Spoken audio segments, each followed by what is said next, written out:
దేశవ్యాప్త సమ్మెలో భాగంగా ఆదిలాబాద్లో దేశవ్యాప్త సమ్మెకు ఆదిలాబాద్ ఆటో డ్రైవర్స్ అంతా సహకారం చేయడం జరిగింది. అలాగే ఆదిలాబాద్లో మా డ్రైవర్ల ముఖ్య సమస్యలు ఏమిటంటే ఈరోజు నిత్యావసర సరుకుల ధరలు కానివ్వండి, అలాగే ఆటోమొబైల్ ఛార్జీలు కానివ్వండి, అలాగే ప్రతి విషయం పైన డ్రైవర్లపై భారం పడుతుంది. కాబట్టి ఈ రోజు నుండి ఆదిలాబాద్లో లోకల్ ఛార్జీలు 50 రూపాయలు పెంచడం జరిగింది. ఇంతకు ముందు 40 రూపాయలు లోకల్ ఉండే కాబట్టి ఈరోజు మా మెయింటెనెన్స్ కావడం లేదు కాబట్టి మేము లోకల్ 50కి చేయడం జరిగింది.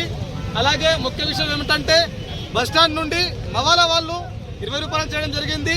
మవాలా టు బస్టాండ్ 20, అలాగే మవాలా టు స్టేషన్ 30 రూపాయలు, అలాగే రోడ్ బై రోడ్ 20 రూపాయలు చేయడం జరిగింది.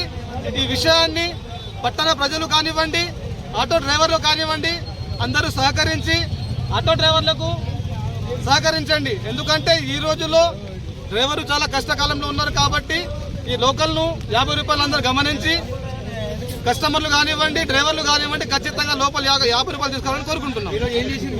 ఈరోజు ఆటో బంద్ చేసినాం. ఎందుకంటే దేశవ్యాప్త సమ్మెకు మేము సహకరించినాం. అలాగే మా లోకల్ 50 రూపాయల కోసం మేము ఈరోజు ఆటోలు మొత్తం బంద్ ఉంచినాం. ఈరోజు దేశవ్యాప్తంగా ఏదైతే కేంద్ర ప్రభుత్వం అనుసరిస్తా ఉన్నదో 24 చట్టాలు రద్దు చేసి ఏదైతే దేశ ప్రజలు 70 సంవత్సరాల ప్రపంచ కార్మిక సంఘం అనుగుణంగా ఏవైతే చట్టాలు తీసుకొస్తే వాటిని రద్దు చేసుకొచ్చి మరి 4 కోట్ల రూపాయలు తీసుకొచ్చింది. ఆ కోళ్లను రద్దు చేయాలని మరి ఈ దేశవ్యాప్త సమ్మె జరుగుతూ ఉన్నది. ఇటు ఇన్సూరెన్స్ కానీ, బ్యాంకింగ్ కానీ, రైల్వే కానీ, ఆర్టీసీ కానీ, ఎలక్ట్రిసిటీ కానీ దాదాపు 25 కోట్ల ప్రజలు ఉద్యోగస్తులు ఈ సమ్మెలో పాల్గొనడం జరిగింది.